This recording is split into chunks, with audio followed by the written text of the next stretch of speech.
are so excited to be back for a solo episode. It's basically the middle of March now, which means that spring is coming. So we're just so happy about it. Like the energy is changing in Montreal, which is so great. This episode, we're going to talk about everything that we've learned from each other, both personal and in skincare.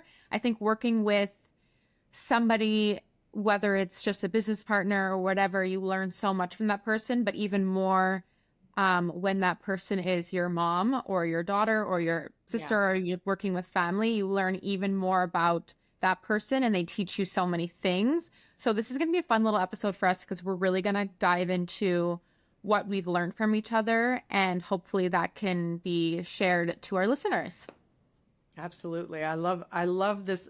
First of all, I like doing solo episodes from time to time because I find that, we're always interviewing either brand leaders, doctors, experts in their fields. And we are also kind of experts in our own field. So it's fun to have these kinds of conversations to share with our audience things that we know about and, helping to build our community, which is really a primary focus for us. So let's get into things that we have learned from each other.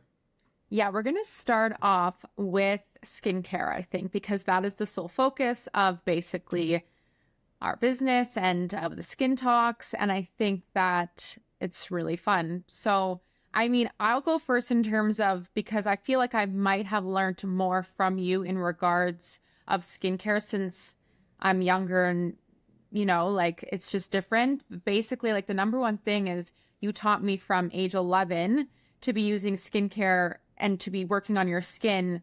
And I'm 30 now and I've been doing it for so long. And I've only ever used medical grade skincare. Fun fact, I've never actually used a retail skincare product in my life. Like nothing. Like I've never tried, Estee Lauder, or I've never tried Clarins. Not making them worse, but it's just interesting. I've actually never used it. So I've learned really early on the importance of using a routine every single day, morning and evening. And I don't think I've missed a beat since I was 11. And I've been using really high quality products on my skin my whole life. So that's one of the biggest things that I've really learned from you, to the point where it's like so innate and it's almost as if I've never not done it. Like, I've been doing it for how do you even calculate it? 19 years? Like it's crazy, right? When you think about it. So that's probably one of my biggest learnings is medical grade skincare is really amazing. And doing morning and night routines, and we'll get into even more details after, but I want to know what tell me one of your learnings from me about skincare. Okay, so I'm so passionate about medical and professional grade skincare. It's actually kind of like insane. I have been doing it. It's all I do is I love it, So for me, when I get into it, I'm so passionate about it. When somebody asks me advice, I look at their skin based on what their concerns are and their, let's say, top 3 priorities. And I'm going to build them a routine that's like bomb. Everything from cleansers, toners, exfoliators, masks, retinols, all of it. And in my intention is really to give my best advice all the time. And the thing that I realized from you, or what I've learned from you, is to kind of keep things more simple because I am so passionate about it and I have so many years experience in it. I understand and know already what it can do for people, right? When they come to me and I'm like, oh my gosh, we're going to help you and we can help to fix these problems and to manage them. But I could be super overwhelming for somebody who's actually never gotten into it and they kind of, deer caught in the headlight, like, what are you talking about? I have to use 7 different products. So you taught me how to keep things simple and bring it into a digestible 4-step routine, get people started on stuff, and then eventually gradually bring in and graduate them into more complete routines based on them getting some results here and making the initial investment and then building it out. So yeah, in a nutshell, it's to keep it simple. Yeah. Amazing. You definitely taught me that because sometimes you're like, but mom, stop. Like it's not digestible for people who have never used medical grade skincare and who are on, let's say, retail brands, mass market brands, and they've been disappointed nothing's really working for them. And all of a sudden you're coming in and you're telling them they've got to go in a 7-step routine. It's overwhelming. So I get that. I get Yeah. that. And, building trust with people also is taking baby steps and building things out gradually. So then also I wanted to add on to another thing that you've taught me is SPF. And I learned the importance of it really in my 20s when I started to have melasma, like more of outbreaks of melasma, or I can see, like, I remember when I would go on vacation, I would always wear sunscreen. I just didn't maybe see at the time the importance of it. I just knew I had to wear it. I think because you told me from such a young age to be wearing it, even though when I was young, I hated it because back then, all those mineral physical SPFs that you put on me were like tacky and so thick that it was like brutal. I remember going into my eye. I remember I could taste it. Like I looked white. I hated it so much. For you, Thankfully, Josh? the industry has evolved and brands are Thank God. creating much better SPFs to Mm-hmm. use. But I think I really learned the importance of SPF when I started to see, like, I remember going on vacation and seeing fun little freckles that I would get. And I was like, oh my God, look at these cute freckles. I'm like so sun-kissed. And I Yeah, would be that's texting you, put your sunscreen on. Put your yeah. sunscreen on. You're And I on a was always boat. Like I was wearing it. like, ah. I was always wearing it, but maybe not reapplying it as No, much. you were like very many younger people that think you know more than your parents, which and oftentimes is true. But in this particular case, you were like, Mom, I'm fine. Well, not only that, it was like I was wearing SPF because the vacations that I was on, I was in On like a boat. sunlight Right. for 10 hours. So I had no choice but to wear SPF. Otherwise, I'd burn to a crisp and then suffer the rest of my vacation. So I knew to wear sunscreen. I just maybe wasn't as I didn't pay attention to how much I was exposing myself to the sun with the SPF on. So like if I was lying on a boat, I was wearing my SPF, but I was baking in the sun like a chicken in an oven for hours and days. And then I saw these cute freckles come and they were adorable at first. And then eventually they turned into like full Pigment. pigmentation. And I think that's when it kind of like sparked my melasma. And that's when I was like, oh, okay, I really understand sunscreen now. And even now that I'm 30, like I'm wearing sunscreen every single day, whether it's raining, snowing, no matter what it is, I will always wear SPF. It's so important in my routine because I know what happens when I don't, and I'm afraid to get there again. But that is really something that you've taught me the importance of. And then I try so hard to share those teachings with people like my friends, like any person I meet that we talk about skin, my boyfriend, like I try so hard to push SPF on people. To have a And positive influence, right? To positively influence people to understand that, yeah, you yeah, might be 20 or 30 right now and you look like $1,000,000.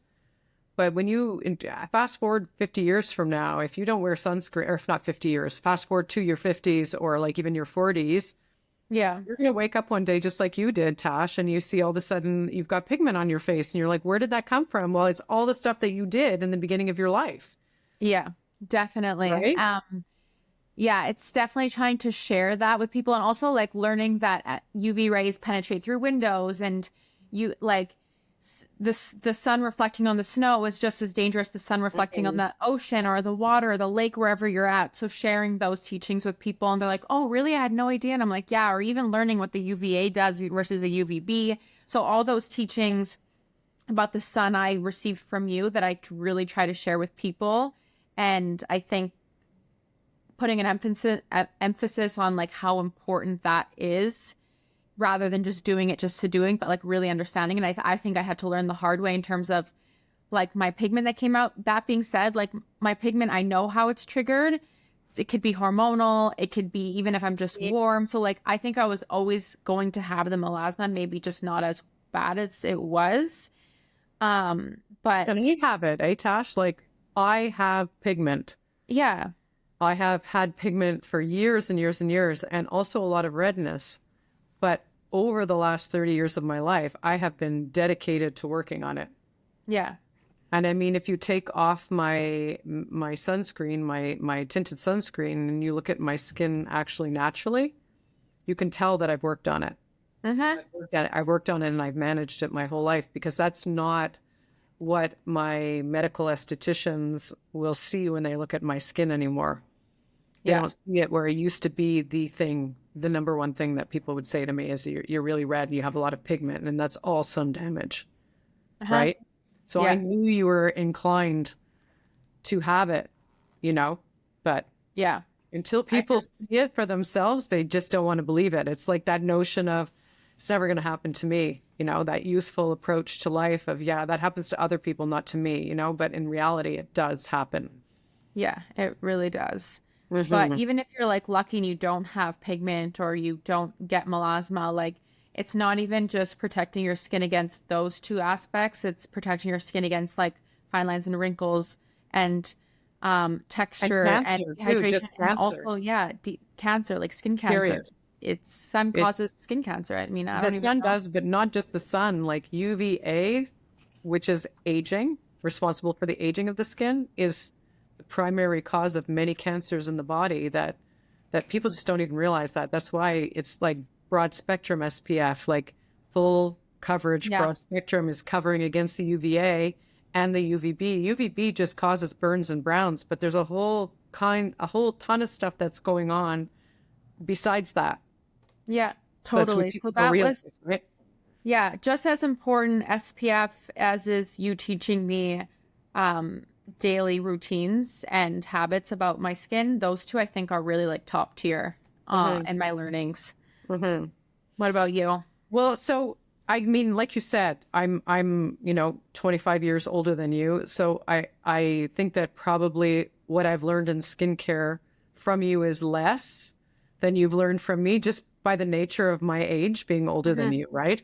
Yeah. So, but you talked about I taught you about creating good habits for yourself. Well, for me, I've created good habits for myself over a lifetime of using good skincare products. For sure, I've always done that, but that was always kind of my focus. And anything that had to do with honoring like my own personal boundaries or actually taking care of who I am as an individual and self care in terms of personal stuff was not something that I ever really practiced. And I guess coming from an entrepreneurial background of working with family and not always, it's generational also, because when you look at my parents' ages, they're in their 70s. It's they had a different outlook on life where work was concerned, and specifically from my father's side of the family, work was the thing that you did if you were feeling good, feeling bad, or feeling anything. You just work and work harder. And so I never gave myself permission in my entire life to really take care of Beata. It was I took care of my skin, yes, eating well and stuff like that, but on an emotional level, I've never practiced that. Like I would feel guilty if I took vacation time because I wasn't at work taking care of things. So you taught me how to create boundaries around honoring myself. And I'll tell you something, when you haven't done that for 50 years of your life, it's very hard to change that perspective, but you kind of practice what you preach. So sometimes I'd be like, when we started BSC, I would be texting you on 6 o'clock in the morning, or if I'd wake up in the middle of the night at 3 o'clock in the morning, I'd send you a text, and you were like, "Mom, like I need space. Like you cannot be at me all the time." So it made me realize that my like acute kind of intensity and passion that I had around my work was actually unhealthy, right? And you would say to me, I need to take a mental break. And I'm like, what is a mental break? I couldn't even understand what that meant. And, it's a 15-minute pause or a 30-minute pause where you're still working, but you take a mental break so that you can recuperate and kind of think more clearly. Well, that was never part of my past or my practices or my routine. So you taught me how to kind of bring awareness of that. And I do think that, as parents, we have this notion of being the teachers and, bringing our children up and giving them and teaching them everything. But in fact, if I'm really honest, I find that when you look at your children and your children's friends and the community, the younger generation, there is so much to learn from the younger generations. And you're a millennial, Tash, but we're talking, if you look at like the younger generations than you, there's a lot to learn from these people because Yeah. they have a different outlook on life. And if we just get stuck in our own ways all the time, Hmm. we really limit ourselves. And that's where, like, as you get older, you get so stuck in your thoughts that you no longer have the flexibility to be able to look at what could be or the possibility. So I think that that comes from you. Yeah. That I think that and even like people that we have working with us, like I'm probably the most mature person in our organization, which it was totally the opposite for me for all my life, right? And all of a sudden I have all these young people around and I thrive in that because I'm like, I want to listen to what people have to say.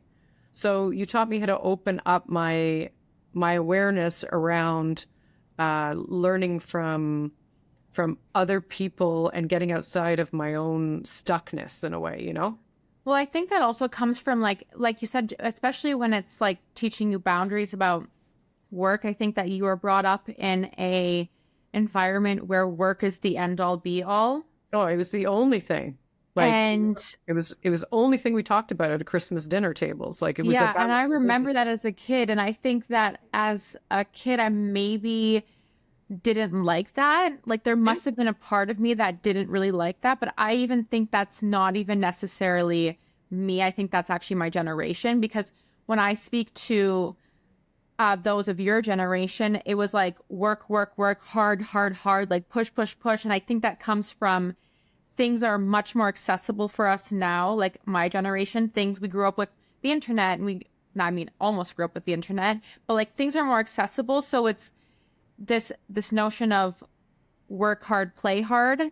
Whereas I don't know if you had that because you had to work so much there was no harder. Like I playing. think it was even when I talked to my boyfriend's father, like he is like his head is in the ground working all the time. Yeah. And then even my boyfriend is saying like just relax, like enjoy, like do the vacation. Like so it's not just me, but I think my generation might have grown up not enjoying that aspect of work is everything. And now we change and speaking on my behalf only, like we change the notion of the end all be all isn't work. Like you also have to live your life and enjoy your life and like find things that make you happy outside of work. And that's hard when you're an entrepreneur and you're building because you have to sacrifice so much. You have to put in so much hard work in the beginning. I mean, especially the beginning to build, and you sacrifice so many things. So it's like that ebb and flow of Finding the balance. this balance that really doesn't even exist because nobody has that perfect balance of work life. Then you add in kids, then you add in a marriage, then you add in this, Yeah. then you add in health issues. You know, like it's not. I don't even think that's a real thing. But I really do think that like on my end all be all is it is BSC, but it's also living my life. So I know how to like take a step back and create those boundaries so that I can like enjoy what I'm doing, love what I'm doing, and like ultimately better at what I'm doing because I'm able to take time for myself. And I think that I even to this day try to push that on you a lot. Like Mm-hmm. even when you recently, for an example, you were flying back from Florida and we were on the phone on FaceTime and you were like, oh, text me when you get this email comes in or don't worry, I'm going to text you. I'm like, no, I'm like, you're flying on a plane for 3 hours. Like, turn your phone off. Like, it's not, you don't need to have Wi-Fi for 3 hours. Like, enjoy that time for yourself. And please, I was like, please don't text me and I will not be texting you. Like, take that time to read a book, to watch a movie, to do whatever it is that's going to calm your mind. Don't get Wi-Fi to like find one email because ultimately if you find the email at 3:05 it's not going to make a difference when at 6:05 and you land. Like Yeah, nothing in no, I that know. time frame. I know it. I recognize it. That's the thing. I recognize it, and I'm like, But okay, it's hard when it's smart. like you've only known a certain way. Yeah. Like this notion of changing people, like it's really hard when you get to a certain age, like when you've been doing the same thing for so long, to change somebody's habits, to change somebody's outlooks and values. It's difficult. That being Mm, said, not trying to change you, but to bring more light on yeah. trying to enjoy, you know, instead of always like working so much. Because at the end of your life, when you're well, gone, no one's gonna remember you for the work that you did in No, the I office. know that, and I say it all the time, right? I say Yeah, that all you the know that time, now. and Yeah. and I know it. But I think that once you make, we always talk about this in everything that on the podcast, is basically like start with baby steps. And Mhm. if you start to take baby steps on those things, they lead you down to, they lead you to other things. So for example, you and I had a discussion, a harder discussion last year in September where you were like, Mom, and I was like sitting there like, oh boy, I kind of am having to face some things that I didn't realize before. And it woke me up a little bit. And so I think that that was the catalyst for me to start taking the steps of change. So I didn't do it all at once, but one thing led to another thing, led to another thing, led Mhm. to another thing. And all of a sudden, fast forward, we're in March 2025. And I can honestly say that I've never felt better. Does that mean that everything's perfect? Absolutely not. But I've never felt better because I started to implement or like practice what I was in a way preaching on a personal level, less so on a skincare level, which I am very passionate and diligent about. I wouldn't even dream of going to bed without taking my makeup off. Like that for me, I just don't even, I'm so regimented in it, and it, because it served me well in my life. But I would not necessarily do those things on a personal level. So Yeah. yeah, and being open to learn from other people and receive feedback is also very important, right? So, sometimes the feedback that we receive in our lives is like hard for us to hear, and we become very defensive and protective and justifying our position in who we are. But if you look outside of that and really question from other people's perspectives and how you can have influence and how you've had influence on that, I think it can really, if you do like humble yourself down to say, there's a point there. Maybe not all of it is 100% correct, but this person has a point, and I need to work on myself. Is probably the biggest lesson that I've had from you, and also from just younger people, which I so enjoy being around, because I find that the more you are with young-hearted people, the more it keeps you in that zone and less stuck in your life, because it's so easy to get stuck and then to justify being stuck and to live Mhm. in the past. Well, it's also living in a comfort zone, right? Like when you start Right. questioning yourself or like doing things differently because of younger generation or certain things, you're going out of your comfort zone. It's uncomfortable. Most people don't even want to step into that box of being uncomfortable. Discomfort. It's way more comfortable to be to live in what's familiar than to Yes. to look at ourselves and say, oof. I am loving Jan Marini's Luminate Eye Gel. I've been using it for months, and it's my favorite product for tackling dark circles, puffiness, and crepiness. It's packed with retinol power, but gentle enough for everyone. And if you're dealing with milia, its gentle formula hydrates without being too rich. You apply it under eyes only and never on the lids. And remember, as with most retinols, there's an acclimation period. So start slowly, like 2 to 3 nights per week, and then gradually increase to every night. I promise you won't be disappointed. If you want to try this product, go to bskinenvy.ca. That's bskinenvie.ca and use code SKINTALKS to get 10% off your first order. And that's also because our brain automatically doesn't want to change and live on Doesn't want the uncomfortable. pain of the change. Doesn't Well, want it's to also face the because pain. we learned that recently, like the brain likes habits because it doesn't want to um focus on, like it's always in a protective zone, like always trying to protect you against like things that are like that Threat. fearful or whatever. In a way, it's So threats, right? yeah, so threat, so your brain wants to sit in places where it doesn't have to work extra hard, where that energy could be worked on, let's say something that a threat happens. So it's like rewiring your brain. Yeah, and Yeah. through small baby steps is actually the whole big message here, is that you cannot solve it all in a week. No. You can't solve it and fix it by a New Year's resolution. You can't solve anything just by making a decision and thinking that you can do it all at once, right? And that goes Yeah. for everything in life, the way we live our lives, the way we take care of ourselves, the way we eat, the way we exercise, the way we take care of our skin, honoring our body, honoring our boundaries, all of that. It's really stuff that you have to do progressively in life.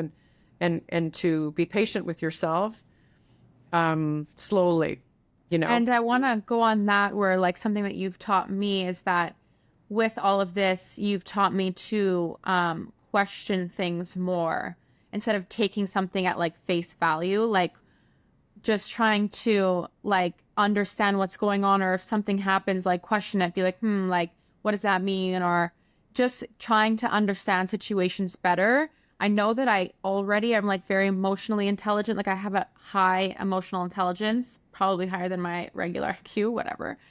Arguably more important, but it's fine. Um, I think that at like I remember you always telling me like ask questions and don't just take things for what it is. Like try to learn, and I try to do that in my daily all the time, whether it's in a personal life or whether it's in my work life or any aspect of my life. I really try to get to the bottom of things and understand things. And I think questioning things or questioning why people act a certain way or questioning why this was the end result makes me almost understand myself better in a way too. Like you understand situations better. So how, like it's just it's hard to explain, but in so many different ways of life, like even if something happens in my life that's a personal thing and I'm upset about it, like I ask myself, why am I upset about it? What's triggering me? Like just being really, I guess it would probably be like aware of, self-aware, but also like aware of what's around me and trying to really get to the bottom of it so I can understand things better, react better, help people better, etc., etc. Right?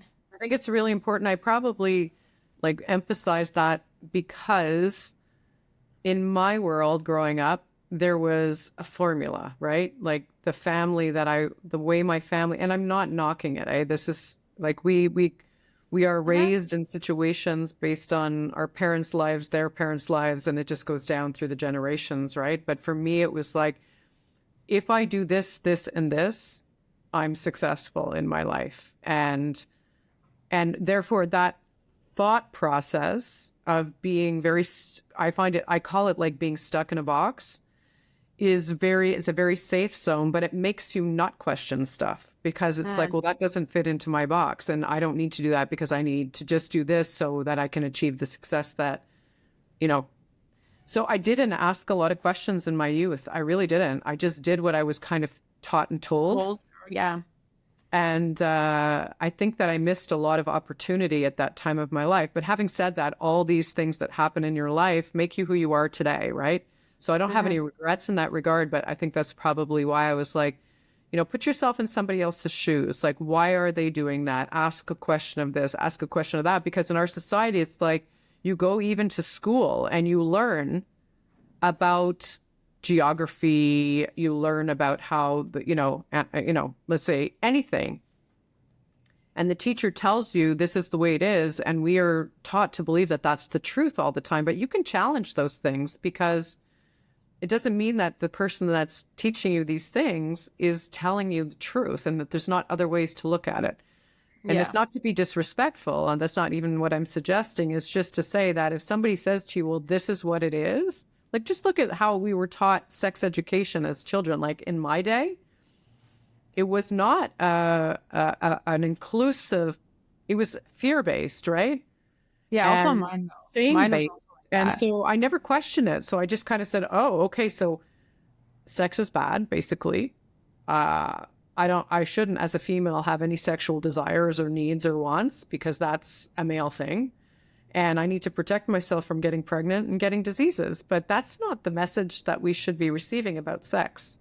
Let's be honest. No, So definitely not. But it was also my generation, like sex education, even in my school. I think maybe now it's different. I would hope.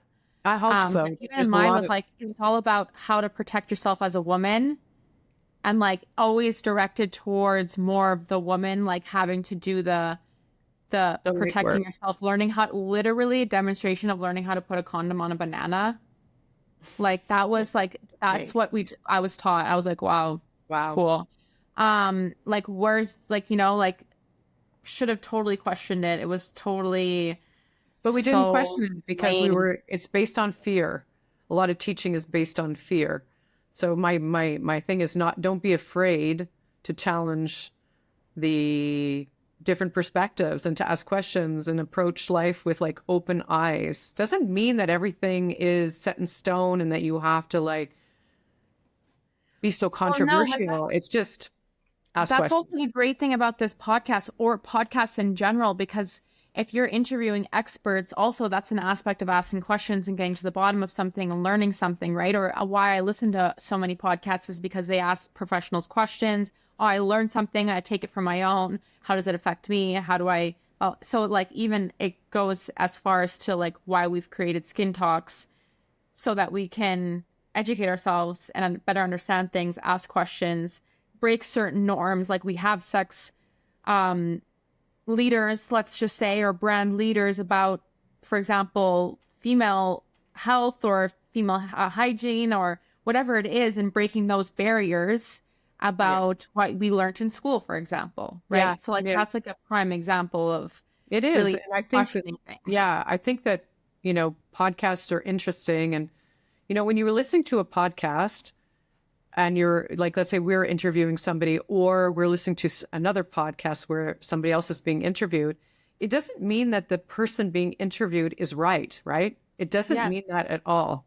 Like no, I often, many times, don't entirely agree with some of the information that is shared by our guests because I have other experiences in my life. But the idea is it opens my eyes to a different perspective. It makes me think about it. But I think when you listen to a lot of things, like reading books back in the day, like you read tons and tons and tons of books, and through all of these readings and what you learn through all of that, eventually you have enough data in your brain, hopefully, that helps you to make some educated, informed decisions around stuff. So it doesn't, like, we are in a society, I find, that really has like, give me the answer, tell me the miracle, and that's all I want to know. But really, if you really want to know a lot of stuff, you've got to listen to a lot of perspectives and angles. And that's the fun thing about a podcast. You can listen to a million different podcasts about one subject and get different points of view, but helps you to decide how you want to navigate through that. yeah, And that's like Skin Talks, like helping you to make choices for yourself that you're comfortable with, exactly, Yeah. exactly. So the other thing I wanted to say is, learning about that from you, but the other thing that you helped me not only about boundaries and self-care is like how to manage my stress levels, because I'm somebody that will like go like from 0 to 100. And I know, and I've learned through listening to podcasts and reading books, that when you're in that zone and you're out of balance and your cortisol levels are at like an all-time high, and you can't make good decisions for yourself really when you're in that zone. So you've helped me to understand that managing my stress is very important. And, we started to work out together, and I find that when we started to do that just over a year ago, really made a big difference in my life too. So yeah, I'm very grateful for all that stuff, Tash. Yeah, me too. I want to bring it back to skincare because I feel like we can end this episode on a really good note regards skincare. First things first is how to adapt your skincare to seasonal change. I think a lot of people, me included for a while, like always just use the same products, but the importance of adapting your skincare for, let's say, the winter, or let's say the summer or the spring, whatever it is, because ultimately weather can change your skin. Summer, let's say my skin is a little bit more, there's more humidity, it's glowier, it's nicer. The winter, but that being said, my melasma's spiking, whereas the winter my skin's drier, flakier, but my melasma's calm. So like adjusting your routine to that, and on top of that, treatments.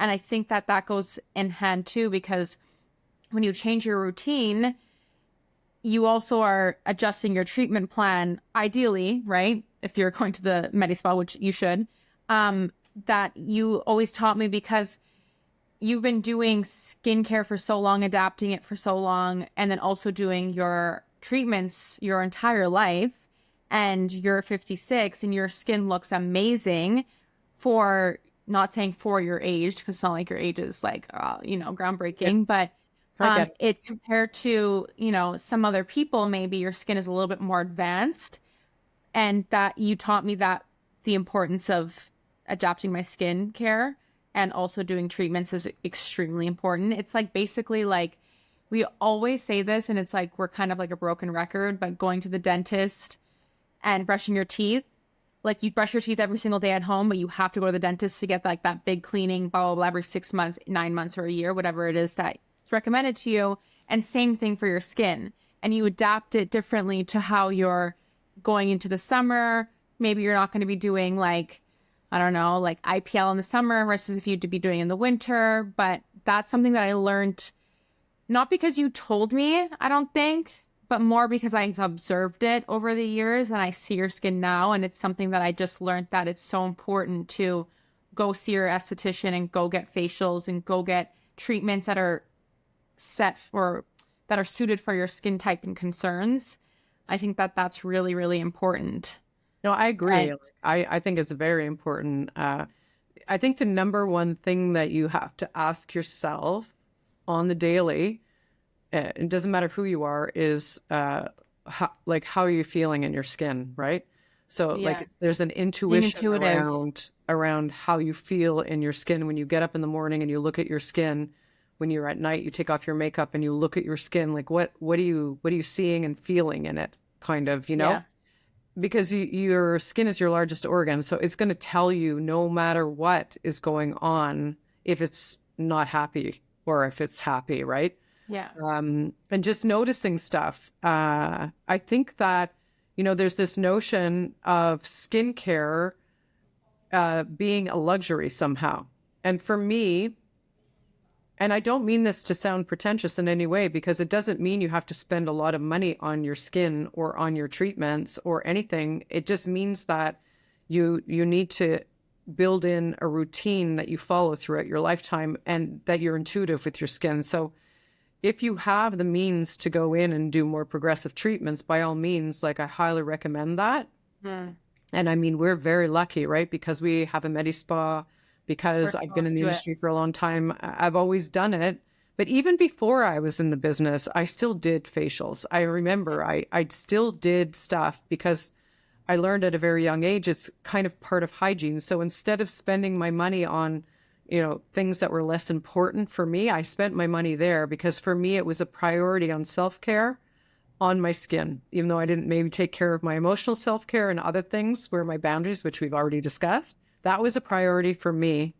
And I think that, like you said, I feel good in my skin today. At 56 years old, I feel good. And I want ultimately for people who are maturing in life, whether you're 20, 30, 40, 50, 60, 70, 80, 90, whatever age you are in your life, my goal is always for people to feel good in their skin. It's a really big thing for me because if you have a couple wrinkles on your face or you've got pigment going on or you're struggling with acne or anything, you are absolutely beautiful. It doesn't matter what your skin looks like, right? Yeah. Ultimately, and there's things that we can do to manage that. So, yeah, adapting and being intuitive and adjusting. So let's say, for example, going back to what we were talking about before, we're moving from the season of winter, which in Canada is in most provinces exceptionally cold. We're in Right. heating and we're in outside where it's freezing. You've got the reflection from the snow. You've got heating in your house. Like there's a lot going on that's affecting the skin, even if you don't necessarily notice it. Now, Yeah. as we move into the spring, the weather warms up. We use less heating. The differentiation between the extreme hot and cold changes. And so therefore, our skin is going to change through that process. And even things like we can start to lose hair or other things start to happen to the body. So what is going on actually is your skin is like coming out of maybe a kind of hibernation phase in a weird way as an analogy. and you're going to want to do some different things. So the things that happen in the summertime, which we know it's hot, there's a lot of sun. We scream to get outside in the gardens, patios. So we already know that we are going to have more UV exposure in the coming months. We already know that we're going to need to adapt our cream from a more lipidic cream maybe to a less lipidic cream because there's more heat and our skin maybe gets a little bit more oilier, or like our oil glands produce more oil. So in anticipation of where we're going, and we know it, there's a lot of things that we can do to prepare to navigate and mitigate the challenges that we're going to have in the summertime. And that is things like facials, peels, IPL, things that are going to target reds and browns on the skin. Those are things that are really like, now is the time to do those things, because a lot of the things like IPL cannot be done in the summertime because you can't touch any kind of skin that's been tanned or darker. So like knowing, anticipating and adapting and being intuitive, and also like changing things up. If you've been using the same 4-step routine, maybe it's time to bring in a retinol. And by the way, retinol can be used is used evening, but it can be used all seasons, right? Yeah. Like in Please Mexico, also use they're it all using season. retinol in Mexico, and they have summer they have seasons, but they have sun all year round. So using retinol or incorporating in an eye cream, or if you don't exfoliate your skin regularly, now's the time to start exfoliating once to twice a week. Just like adjusting. Yeah. But the baseline is what's going on and how are you feeling in your skin? I love it. If you look at your face and you're like, oh my gosh, like I look tired. My skin looks lacking radiance. Well, bring something in that's going to boost up your radiance. Exfoliate and mask, for example, or beautiful things. Good exfoliation can definitely make your skin look less dull. That being said, exfoliation that's like enzymatic, that's not going to like harm your top layer of your skin, something that's maybe gentle will really help. You'll even notice your makeup will stay on nicer, like especially if you have an event to go to changer and you want to exfoliate. Even just exfoliate if you only have time for that and not a mask, your makeup will sit on better. Your skin's going to look more refreshed and like revived. It's like such a beautiful like thing to see. I also even notice that like when I wake up in the morning and I take a shower and then I wash my face, I even notice after washing my face that my skin looks more like ready and like awake.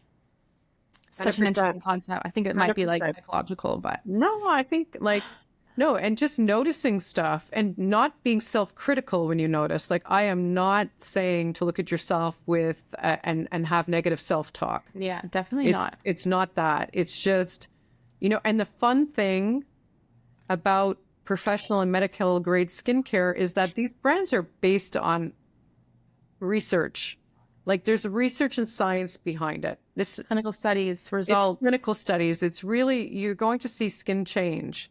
And we have so many studies that, just within our own clinic and at Skin Avi Medispa, we have patients that have come to see us and like what they look like 3 months after they start on their proper skincare routine, and the smile on their face, like that for me is ultimately the biggest gift that could ever be given to me personally, is to see the process of change when somebody actually makes that commitment and starts incorporating it in the skincare and, if they can, treatments.